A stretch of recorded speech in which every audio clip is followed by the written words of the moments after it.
You believe optimal health is more than freedom from illness and disease. It's having vitality and feeling your best, not just today, but for the long run. WellnessFX helps you get as healthy on the inside as you are on the outside. You need information about what's really happening inside your body. Preventative care is all about knowing and understanding how you're doing and being proactive about getting yourself to the peak of health. You need to be able to quickly get understandable measurements of your health and find a clear path to improvement that incorporates both traditional medicine and nutritional and lifestyle coaching. That's where WellnessFX comes in. Because while a physical exam can tell you only so much, a drop of blood tells you volumes more. And you can only improve what you can measure. Once you create your online account, you'll select the WellnessFX assessment that's right for you. Give a blood sample at a local lab. Then you'll review your results in your easy-to-understand WellnessFX dashboard. And based on those results, you'll choose a health professional to answer your questions and get recommendations to improve your health. And then repeat the process to measure your improvement over time. And most importantly, you own your data. You can share this information with anyone, anywhere. Your personal trainer, your friends, your doctor. It's up to you. We give you the tools and team to start optimizing your health. Get started today with WellnessFX.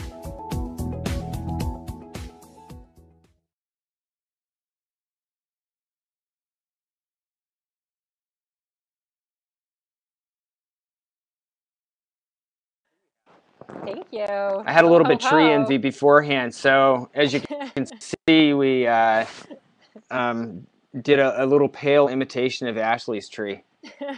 I like the sparkle. So Ashley, today, yeah, well, I like your flower arrangement too. So, but I guess moving on from home decorating, yeah, awesome topic today, and you are our first guest on our webinar series. So I'm incredibly pumped about this. And so I'm going to give a little bit of a preamble, and then we have a ton of people who've logged on. We've gotten questions. I'm pretty pumped up about the questions too.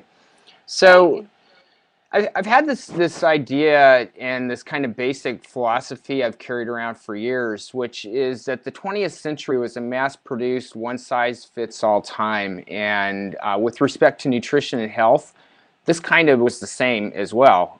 We had the famous USDA food pyramid that everybody should have the same blocks of carbos, fat's bad, and all kinds of things like that.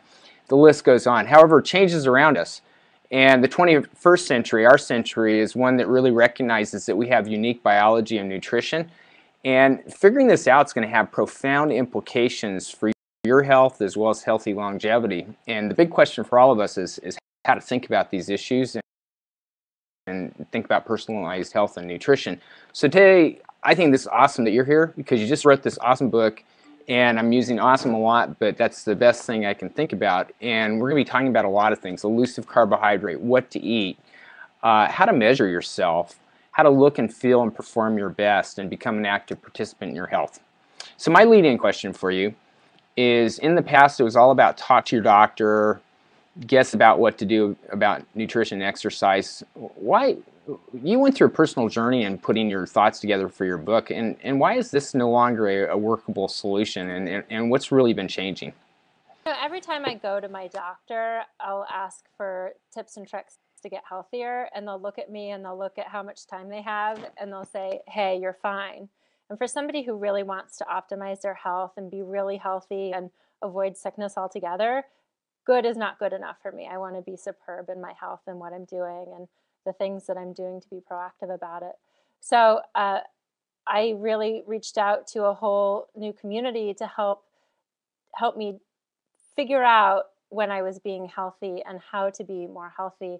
And that came in the answer of some fun technologies and applying tools that have been traditionally for sick people to healthy people, to help you understand and peer inside your body a little bit more. So that's one of the what ways. Was the starting? Yeah. So you kind of, this is a really big framework you put together, right? So how'd you start? I mean, the first step's always the longest of the journey. You bet. Well, I am an avid athlete, and 4 years ago when I started, I was working out way too much, probably more than anyone should, climbing, long distance running, CrossFitting, and doing it often, twice a day, sometimes 3 times a day. And I wanted to be able to do the things that I loved more and get stronger and progress. And that's really where it started. So understanding my performance. And with that came understanding nutrition. And I haven't myself been overweight, but I wanted to really use my nutrition as a way to feed my body and performance. So it opened up that, and then grew from there to understand other parts of the body. So it came from So a what'd you do personal first? passion and a desire to get better. Yeah. What'd you do first? Did you dabble in nutrition and kind of do trial and error, or did you say, you know what, I just discovered that I should be measuring myself? How Well, did that work? it all started when I was feeling an afternoon fog that I knew would roll in, and there was nothing I could do about it. So I started tracking what I was eating, how I was feeling. I did little charts and measured my ups and downs to understand it, and then started to understand my nutrition and started tweaking and dialing that in addition to my performance with CrossFit, and started to look for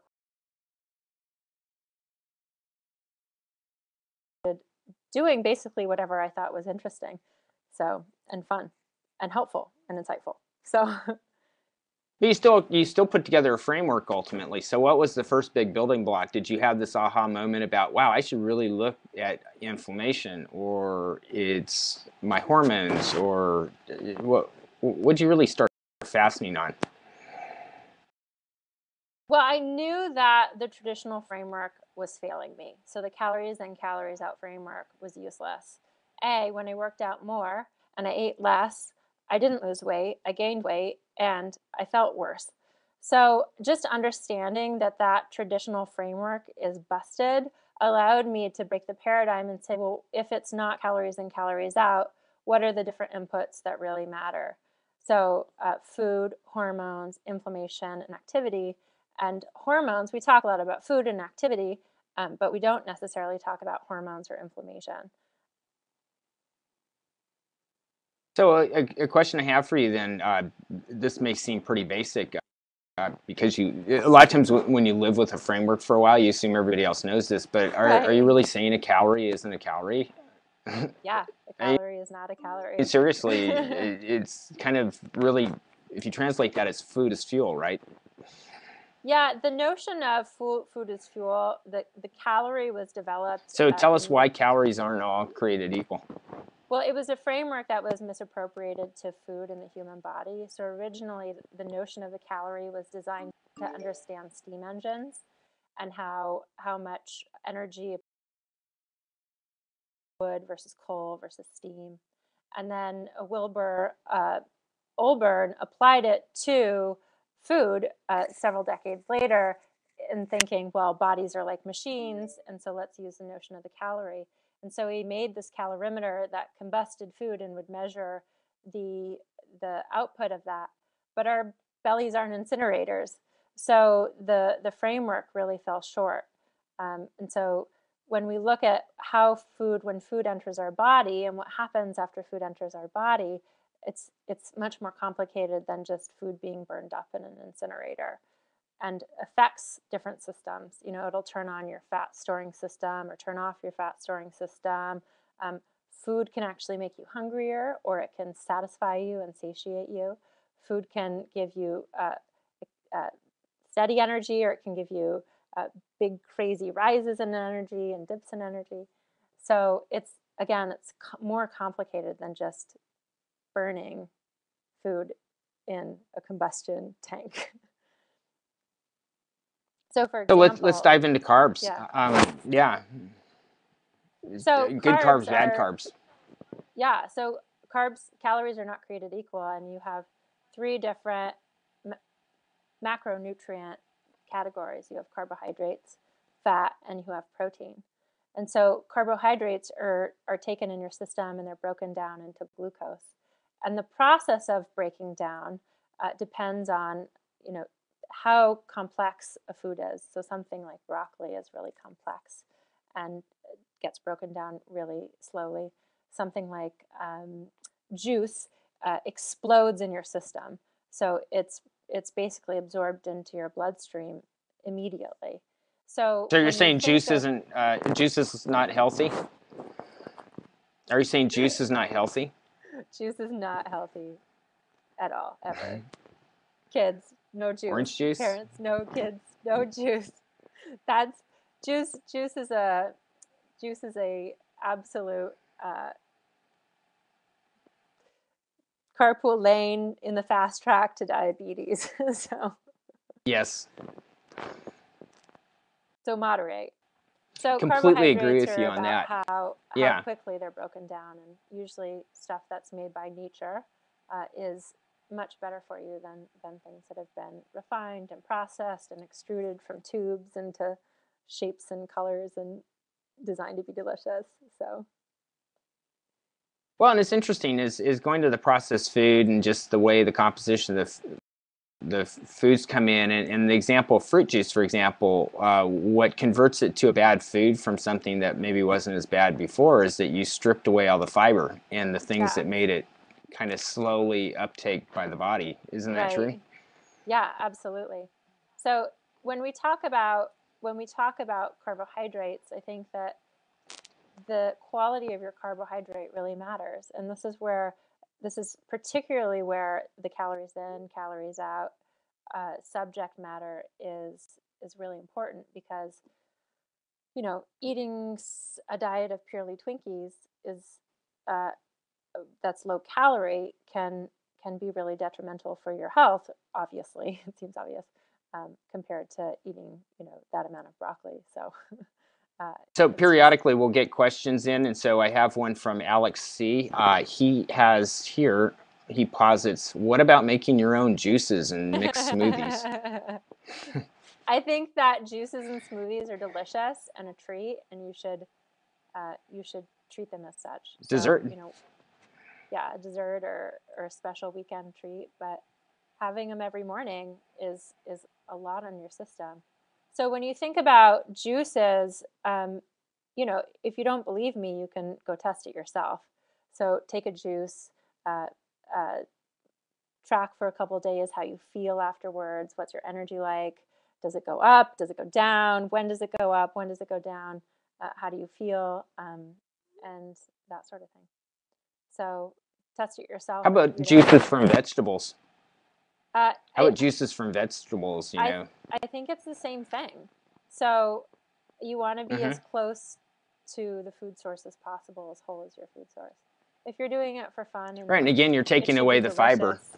But people who drink disgusting juices out of green things, I don't really get it. So, I mean, make it delicious if you're gonna have juice and see it as a treat. Yeah. So, So moving on to, from carbohydrates, it's interesting. So we have one of our doctors in our service, WellnessFX, is really focused on what's called the primal regulatory gene. And he has a really interesting description of this, that it basically, you have this primal signal in your body that when you get glucose, it tells you the hunt has been really good and you should go park yourself under a tree. And your body actually is ruthlessly efficient. It says, you know what, you don't need to make any more mitochondria. That's a waste of body resources. We're in a good spot. And so that's kind of the primal signaling you're getting with this master regulatory gene called a PGC alpha 1. If you do good fats and protein, actually that signals to the body that the hunt was good today, but you have to do work tomorrow. And so the body sets about to manufacture mitochondria. Given kind of what I that's just so said, cool. how do you think about that against your framework? Well, I think that fats and proteins are satiating, and when you think about carbohydrates or high amounts of sugar or glucose in your diet, it it it triggers all sorts of responses in your body to eat more because it's when there's fruit in abundance, that means that summer is coming to a close and it's time to store up. So it's interesting. I mean, when we think about what we want to eat and what switches we want in our genes to turn on and off, it's the implications are huge, but to me that's fascinating that it would affect even your mitochondria. So eat as close to what we would naturally eat in the seasons, because I don't, as an active person going outside, I rarely, a lot in the backcountry, I rarely see fruits, wild fruits or wild sugars. And so they're very scarce. And when you find them, they're sometimes bears and other big animals that you have to fight for them. So they're hard to get. Or they sting. Yeah. Yeah, they sting. And our bodies respond to that hard to get in a very interesting way. And now they're everywhere. So I think that it goes on very easy levels like our energy, but to me it's fascinating to see that what you eat affects your deep cells and what they're wanting to do and how they're trying to regulate. So tell me about implications of having things like spiking insulin and the whole interrelationship with inflammation. How do you conceptually approach that? Well, let's take a step back and talk about what insulin does in our body. So when our glucose rises, insulin is a storage hormone that helps to file away the excess glucose for later. And so when we have huge spikes of sugar in our diet, the insulin comes in and does its job and files it away in fat stores.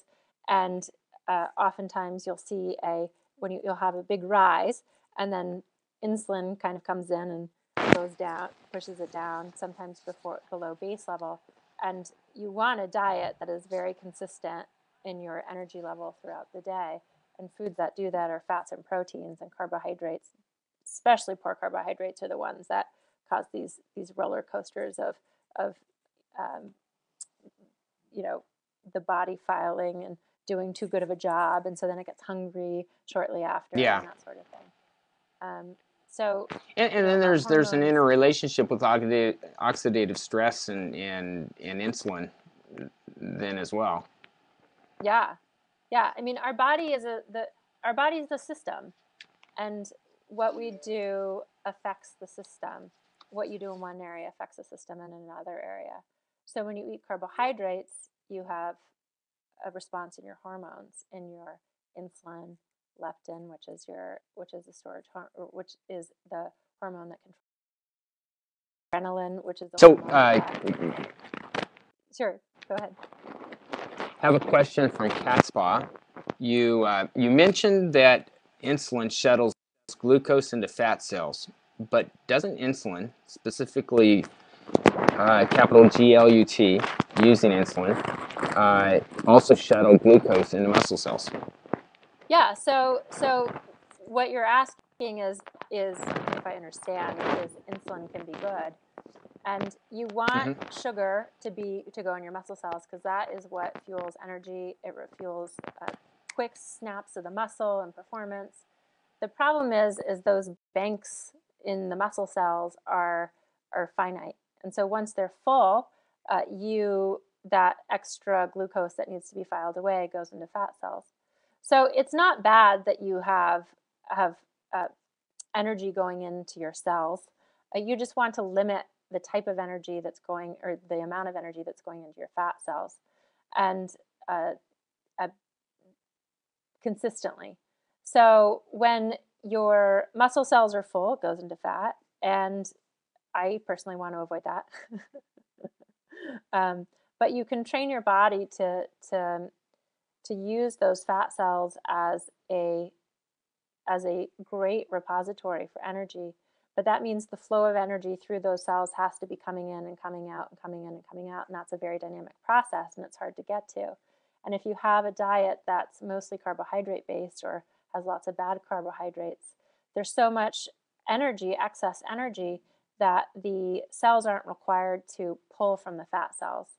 So they'll burn what's in the muscle cells, they'll fill up those banks, they'll fill really quickly, and then you eat more to fill up those banks. So you never really go into kind of the back storage of your fat.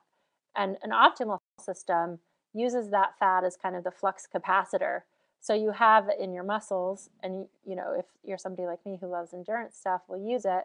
And then I want my body to not bonk or run out of energy, but immediately tap into my fat Right. cells to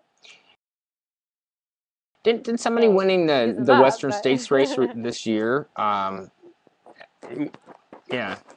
Didn't somebody winning the Western States like long distance race this year wasn't that a paleo person? It was the first time ever, and I think he shattered the record by 20 minutes. And this that's Did you hear about that? awesome. I did not. I'm amazed by it because it's really hard it's a sacrifice, right? When you're talking about 100-mile races, it's not, they're not healthy. So let's just get that straight. It's not a healthy hobby to do endurance running, and they're often fueled by carbohydrates. It's really hard to have the stamina for 100 miles without taking carbohydrates. So if he ate that race paleo, that's amazing. He refuses to explain. He refuses to explain the winner. He doesn't want to disclose his recipe or how he did it, but he said he was paleo, and then somebody did the math for me. You know, you have about 2,000 calories of glucose floating around your bloodstream, but you have something like 20 to 30,000 calories of available fat storage that you can immediately start drawing from your liver and whatnot. And because this whole system was trained to do this, he was able to forego the aid station as far as the sugary drinks and just hydrate. And because he did that, he didn't have the dietary distress. Because, you know, it's kind of like crack cocaine. Once you start in a race downing glucose, you have to stay on it, else you run out of gas. People always ask me, what is running ultra marathons like? And I said, they're basically catered hikes and runs. And so if you can stay on your feet for that long, it's basically, can your system support the food intake that it needs to do that? And I'd be amazed. I know that there are a lot more athletes now who are experimenting with ketosis and long distance running. So and another question, ketosis, and hang on, I got it. Yeah. So Phil Jones, when you say better carbs, excuse me, are you referring to mostly vegetables or multigrains and whole grains as well? So let me actually tag on to that. Are certain foods more inflammatory than others? Yeah, well, we'll talk about his question first, and then we'll talk about inflammation. So when we talk about better carbs, I think good carbs versus bad carbs. Good carbs are ones that come from nature and are whole and get processed slowly by the body. And when I think of nature, I think of vegetables and fruits. And even though whole grains are you think of them as they're marketed as whole grains, right? But they're something that is designed for you know, energy and spikes, and that's not necessarily a food that's natural to our ancestors. The things about grains is that they do have a big spike of energy, but they also have something in them called a protein in them called gliadin. And this particular protein kind of makes its way into your bloodstream and causes inflammation. So, you know, good carbs, bad carbs, you want to stay as close to nature as possible and avoid, I personally avoid wheat like the plague, whole grain or not whole grain, because of this protein, gliadin, and, you know, do rice in moderation depending on my dietary needs and what I'm trying to fuel and what I'm doing. So, good question. Well, how about carbs affect inflammation? So the quality of our food affects inflammation. Well, how about the people who say, you know what, I get all my protein from beans? I don't know how they do it. I mean, so many vegetarians I know are really overweight, and it's weird for how much food they eat. But when you look at the types of carbs they're eating, you can understand that. And once you understand how your hormones and your body respond to the quality of food, you can begin to understand that even though that's why they're, a little wide in the midsection or that sort of thing. So the muffin top phenomena. yeah. Well, so actually, and also when you think about beans, for example, that's a classic example of you have to take a food and actually soak it for 8 hours to transform the carbohydrate structure and then boil it for a while.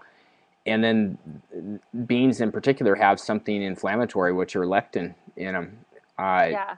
Again, which is why a lot of people get dietary distress. So I think going back to kind of your rule, it sounds like it basically should be things that are in nature that you don't have to do a lot of conversion or processing. And to me, Right. grains don't want people eating them, so they kind of give you a big lesson. If you're an animal running around, you eat it, you get inflamed. And Yeah. beans aren't meant to be grazed on. If you're a rodent, those dietary lectins have a response, and it makes them not eat.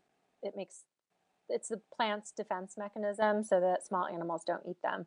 Now, when you're a bigger animal like us, they don't have as much of an effect on us. So we can eat them and not feel their punch the same way mice would.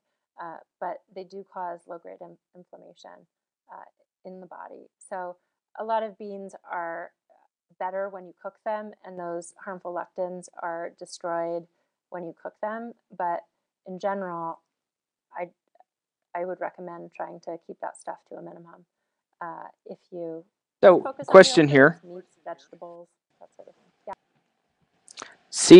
CDC, what specific things do you do to combat inflammation? And actually, just to give you a heads up, we're getting a ton of questions about measuring inflammation. And so maybe we can talk about certain markers that are measurements of inflammation and things that you do to either move those up or down. Yeah. I think there are a couple of great things that you can do to combat inflammation. You can be proactive in not getting inflamed to begin with. And what that means is don't eat foods that cause inflammation in your body.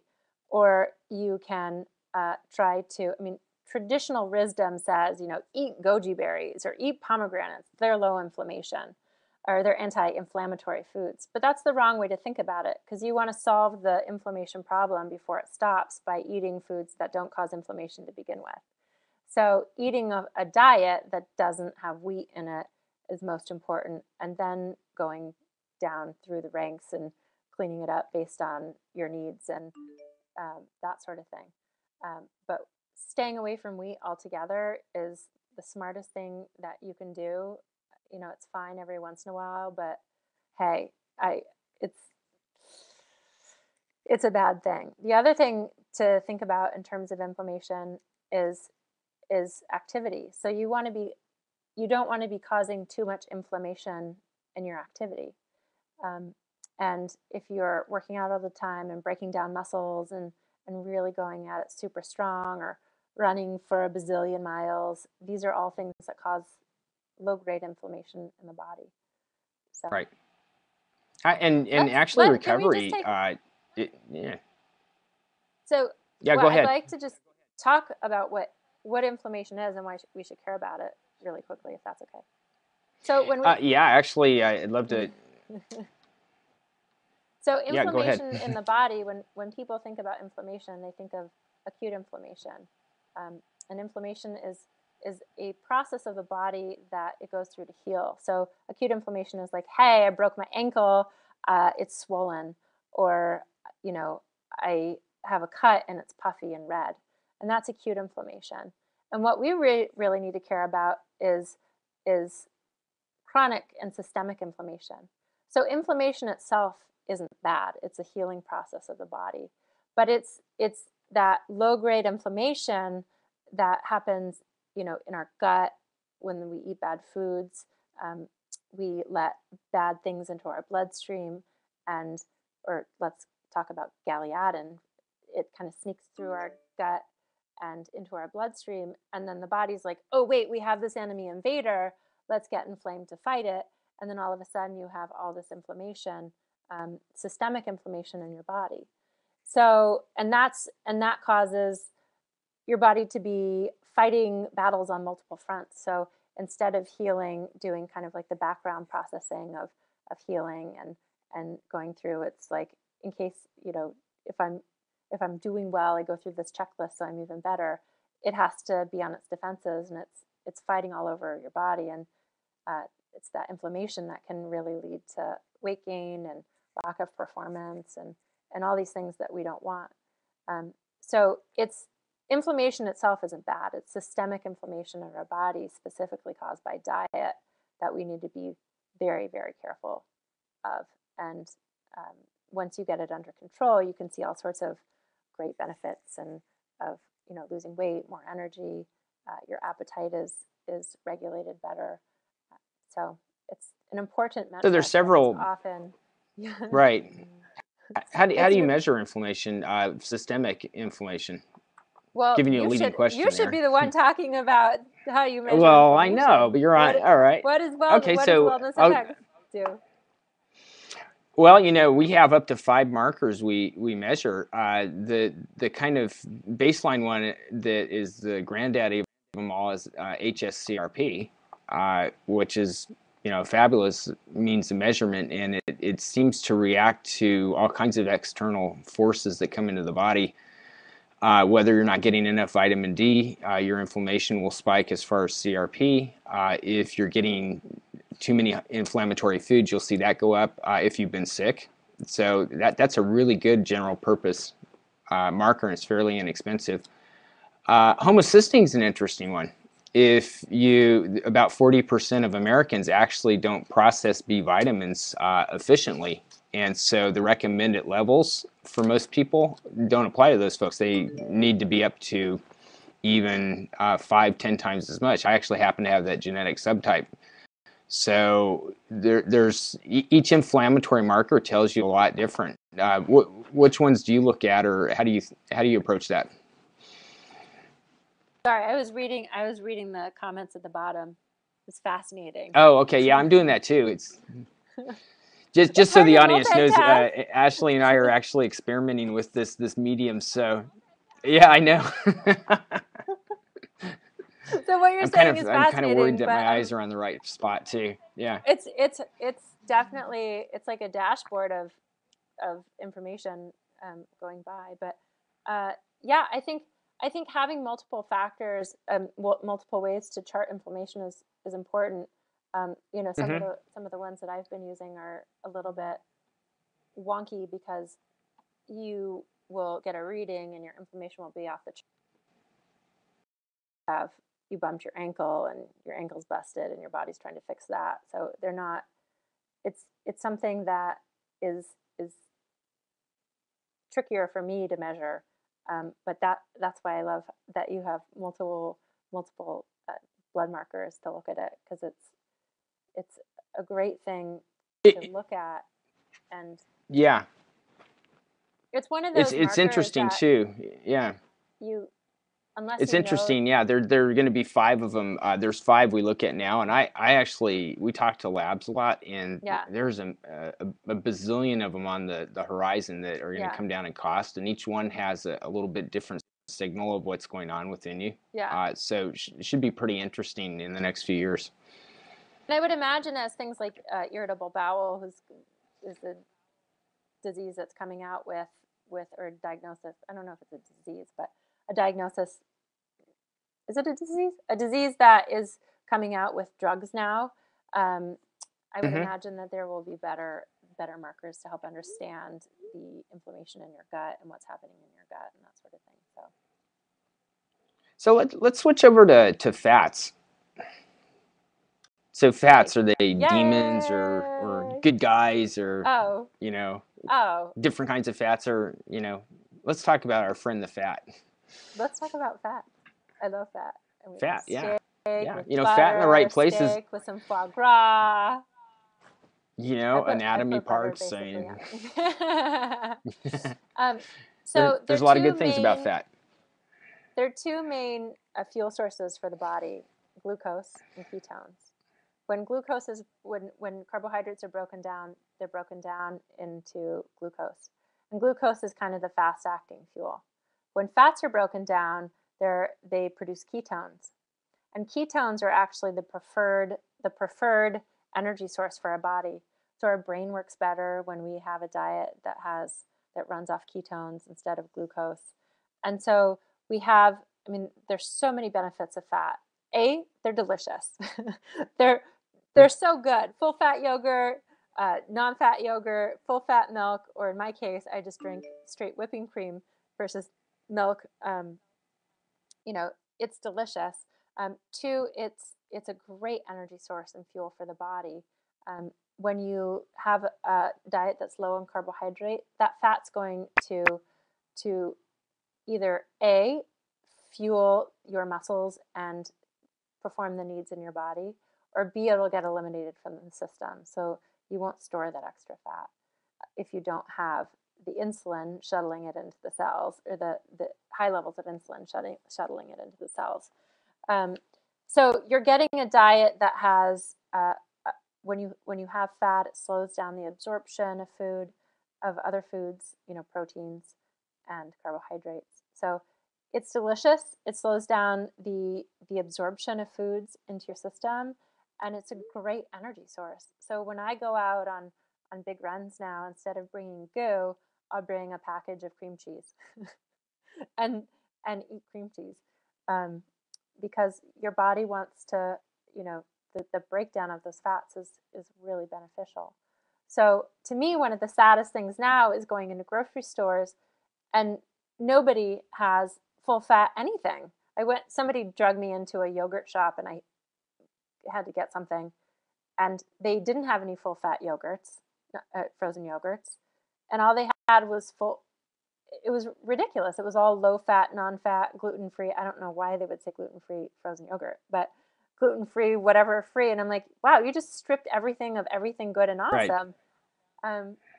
And so there's this cultural fear of fats, but it's misplaced. Have your bacon. Oh, without a doubt. I had, as an aside, my family's from Alaska, and I had two friends who decided to cross-country ski the Iditarod Trail one winter. And they basically took the most efficient fat that they could, and so they went out and bought a couple pounds of butter, and that's all they ate the whole time. And they did great. I mean, it fueled their engine and whatnot. So I'm totally with you. I think fat is awesome. I totally do that. Like I'll go and have a sliver of butter in the afternoon, and it revs your metabolism, it revs your system, it gives you good energy. And where before I was really struggling in the office in the afternoon, I'm hungry, I'm starving, I'm tired. The only thing I knew to fuel was what was in the cabinet, which is often quick and dirty carbohydrates. But as soon as I gave myself permission and understood and learned about fat and why fat's actually not that bad for you, I would eat fat, and take off a sliver of butter, have some almond butter, and I just felt so much better. So as soon as you step out of change your shift, which is countercultural, and saying like, maybe it's not the fat that's making me fat, maybe it's the carbohydrates, you get to open up a whole new world of consistent energy and better performance. And now when I travel, it's so much better because I pack foods that aren't going to make me, get hyper and then want to take a nap, or get hyper and want to take a nap. So talk about good and bad fats, though, because there are bad fats. You should talk about good and bad fats. What fats do you avoid? Well, so I'll talk about those. Let me talk about it with a story. I don't know if you ever read the David Kessler book about food in America. It's a really good book. He's the former. I think it is. It's been a couple years. It was published 5 years ago. He's the ex-FDA commissioner, and he talks about. Basically, he interviews the former chief food scientist with the Cheesecake Factory, and this guy, it was almost like listening to like nicotine scientists and Philip J. Reynolds, Philip Morris in the 50s. Yeah. Is scientists said our job actually at these big food companies is for Cheesecake Factory, we want to make our food super addicting. So we make it super processed so it spikes your blood sugar right away and gives you that kind of feel good. We make sure we have good mixes of fats and sugars and what's the third, and salts in there. And we also we use cheap fats, so trans fats and processed fats that aren't that good for you, kind of inflammatory because they're cheaper.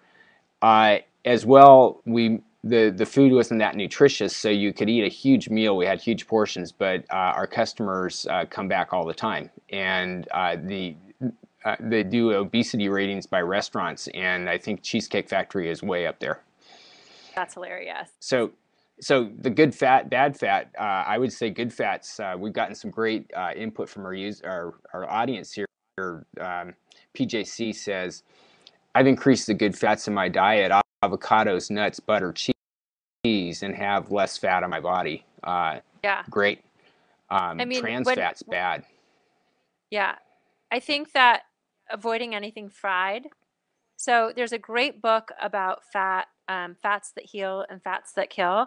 And I've learned more about fat or what good fats are and what bad fats are from that book. It's a scientific but really good read if you want to kind of dive in.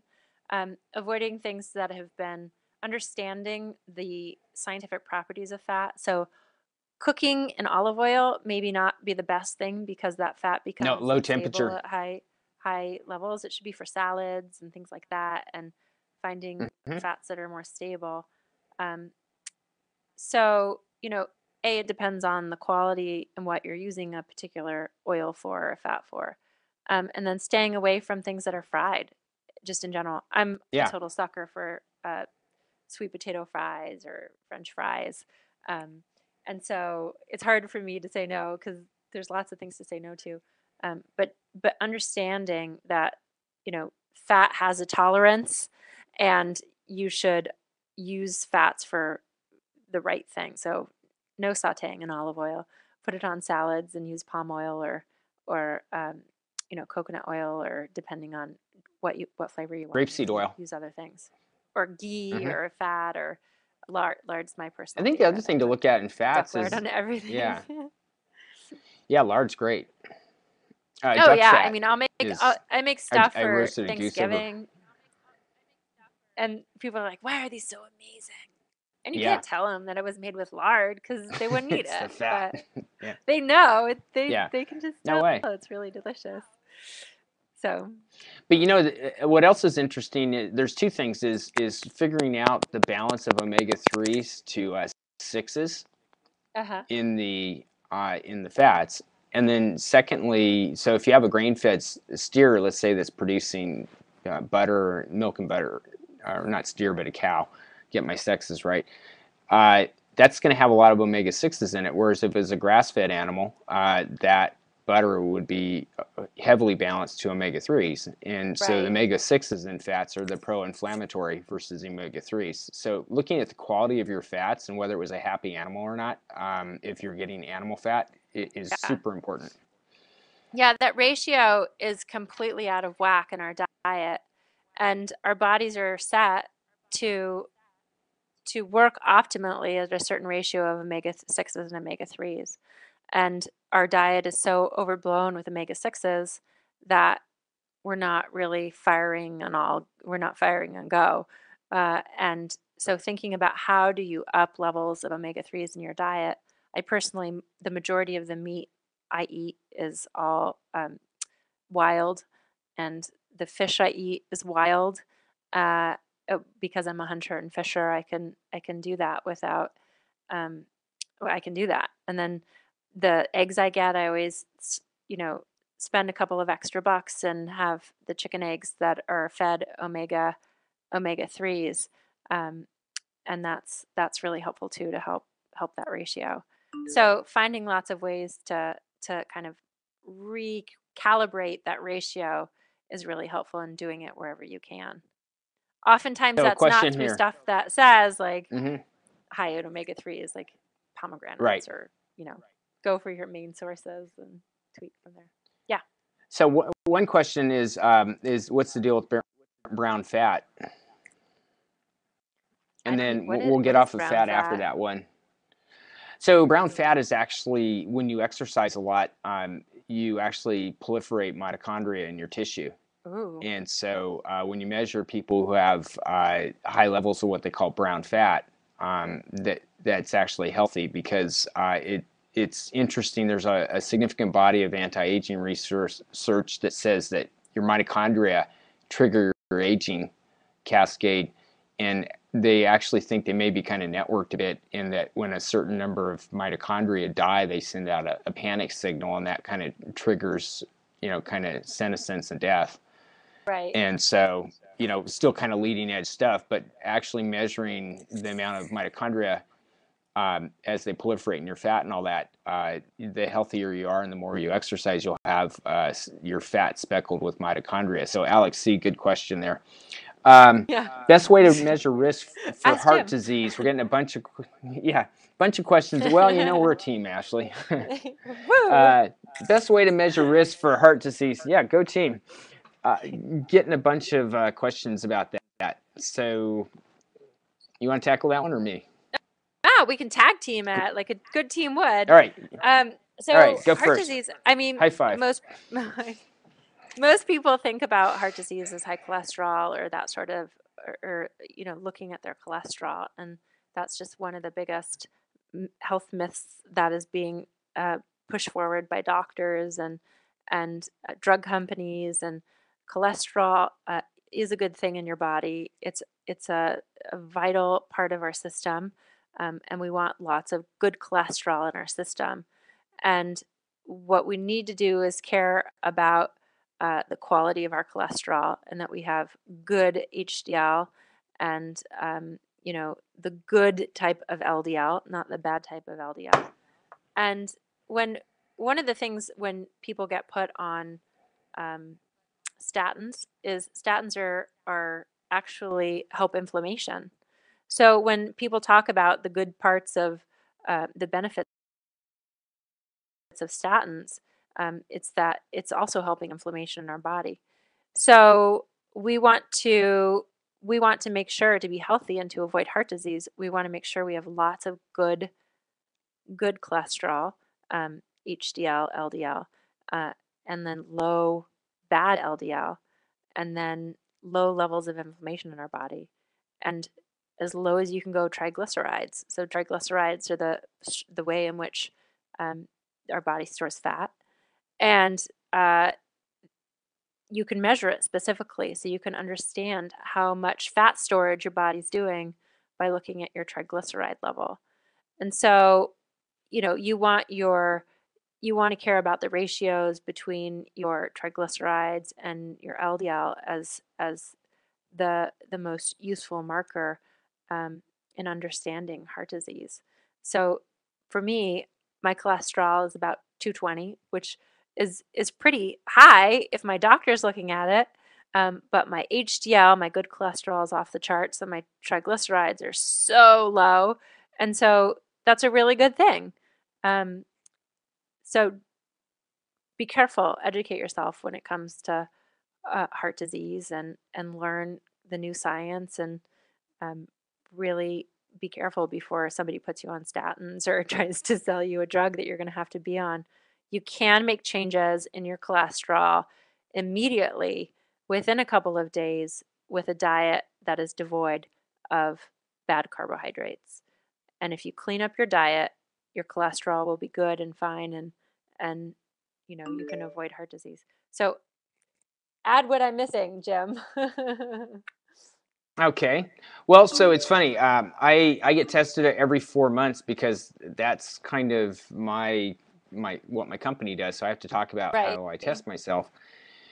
And so every 4 month cycle, I take a project from my biomarkers. And the reason why we pick 4 months, by the way, is that you can rotate through a new crop of blood cells every 4 months. So if you say, okay, I'm going to focus on my lipids and maybe my hormones, then in 4 months, if I make these changes, I'm going to see things go up or down depending on what I'm shooting for. So summer of 2011, I was able to get my bad cholesterol down to 74 from 170, and I'd done that all through diet and a little natural occurring statin and a red yeast rice. And I really loaded myself down with B vitamins, but my inflammation was still kind of high. So I decided to take a different tack, and I decided to just focus completely on my HDL, which was pretty good. It was in the 70s. My goal is to drive it up in the 90s. And not only that, but take my fractionated HDL, my good cholesterol, but the fractions of it. And I had a couple I was focused on. So I drove that up, and my bad cholesterol went up, but my good cholesterol went up more, and so my ratio stayed really good. And what happened is my inflammation dropped off the table. And so to me, if I don't have systemic inflammation and I have a good ratio between my good and bad cholesterol fractions, I'm actually pretty happy with that because I'm a high-performance athlete, and if I start taking statins, it has a side effect of making you feel more sore because it makes your muscle cell walls weaker. Sore enough. It leaches coke. Yeah, so then you stop being able to do high-intensity workouts. Right. So that's kind of my current approach right now. The other thing then, understanding and then I had one more thing I did is Well, actually, my thyroid was out of whack. But I think that's one of the things when you look at general practitioners now, doctors, they're so quick to jump to a conclusion of, oh, your cholesterol is high, versus somebody who's going to sleuth out those things with you. And I think that's one of the great things about the WellnessFX system is they don't want you to go on drugs. They want you to do dietary intervention and lifestyle intervention. And that's the most important stuff. And if there's other things going on, we should figure out what's going on. Like maybe it's your thyroid that's out of whack before you have your cholesterol. So I wasn't converting. Guide in the healthcare system. I wasn't converting properly my T3 and my thyroid, but I was kind of in the low optimal green, so it won't make a doctor excited. But my integrated practitioner said, you know what, get that right in the middle of the range, and it also bumped up my testosterone. So for a lot of men, as you get older, your testosterone drops, and that's also a reason kind of out of balance hormones will cause lipids to go crazy. So it's kind of a multi-balanced system, and looking at hormones, metabolic markers, and then your lipids. If all you do is say, I'm going to drive down my LDL cholesterol, you may be fixing a symptom and not fixing the base reason that things are out of balance. Yeah. Right. Fascinating. I mean, the cholesterol question. So we got 10 minutes left, everybody. Send us questions. All right. Hey, here's a great one. Diane. My unique biology predisposes me to high cholesterol, and I follow a paleo diet. Do you have any suggestions for lowering my numbers? 280, 300 total, last couple draws. Do I really need to worry about it if my ratios are okay? Honestly, I'm not able to give medical advice over the web, but if you do have issues like that, seek out a health professional who is really keen on getting to the root of the problem.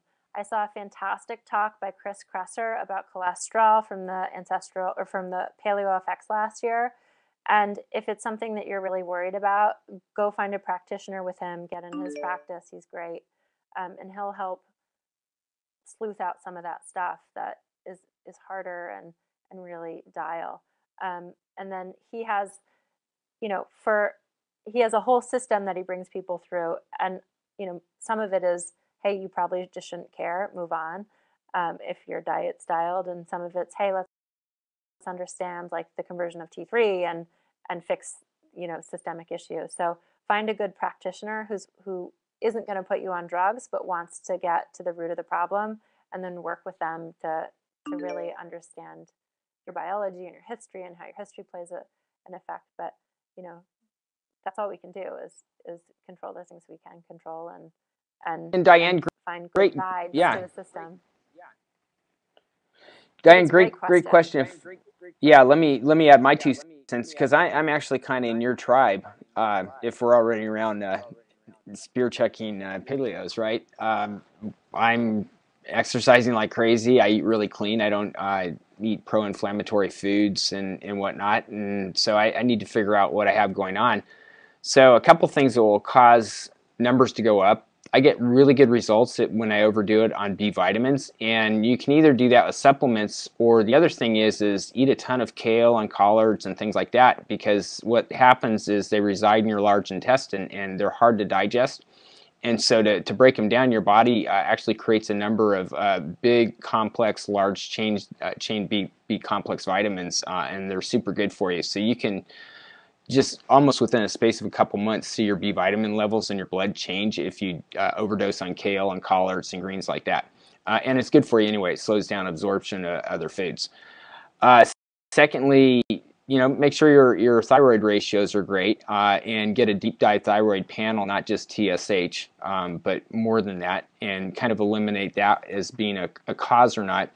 And then secondly, about being worried, if you have a pretty good ratio, but your inflammation, like your homocysteine, your CRP, are low, what that means is that you're not forming plaque in your cardiovascular system, because plaque is kind of when the cholesterol decides to stick to your cell walls, and it creates these spongy pockets that generate inflammation. And so that's kind of what's going on. So if you have low inflammation and a good ratio, then you should feel pretty good. But I still kind of try to sleuth it out, because you can move that number. You just got to figure it out if it's your hormones, if it's some other thing in your system, if you're maybe not getting enough omega-3s. There's a couple things going on there. So and a good way of doing that, for example, some of the practitioners, not to overly pitch WellnessFX, but a lot of our practitioners we get in are integrative practitioners who look at the whole picture and aren't symptom oriented.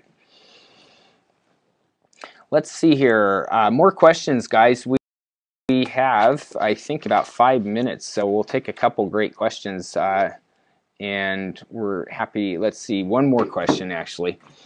If I want to work on my HSCRP, how often can or should I be tested? Getting tested often seems good to me, if affordable, because it's easier to correlate my diet with the numbers. Go ahead, Ashley. Well, if money's not a factor, I want these tests done all the time. I think it really just depends. HSCRP is pretty cheap. But it's a big time commitment to go into a blood draw and get it done, and whatever. For me, when I approach self-experimentation, I'll do it for a short amount of time and pretty intensely. So depending on what I'm tracking or wanting to learn about, I'll go in, I'll learn some lessons, and then I'll take those lessons and move on to another topic or to another aspect of my health. I mean, you could do it every, your CRP is going to change consistently depending on the levels of inflammation in your body. So you could do it every couple of days, or you could say, I'm going to track it, and then I'm going to change a behavior, and then I'm going to track it again and do it, 4 or 6 times every couple of weeks till you develop a learning and understanding of what's going on, and then move on to studying something else. So, you can test your gut microbes, or how the health of your digestive system through the microbiology in your intestines, which would be another really interesting way to see, is my gut flora getting better when I eat this or not, or that sort of thing. So you don't have to do it forever. Do it, learn it, do it again, learn some more, and then find out what else you want to learn about, and then do that. So you're not tied down to one specific metric or test that you want to follow forever. Well, Ashley, you've been tremendous as always. We're coming up on the hour. Thank you. We're coming up on the hour, and Ashley, you've been tremendous as ever. It's great to have you as our first guest on our series. I think more to come, and we're going to post. We got a ton of questions, so we're going to post as many on Facebook as we can and answer these. And everybody, audience out there, thanks. You guys were great. Really good questions, and we enjoyed having dialogue. Thank you very much. Yeah, thanks everyone.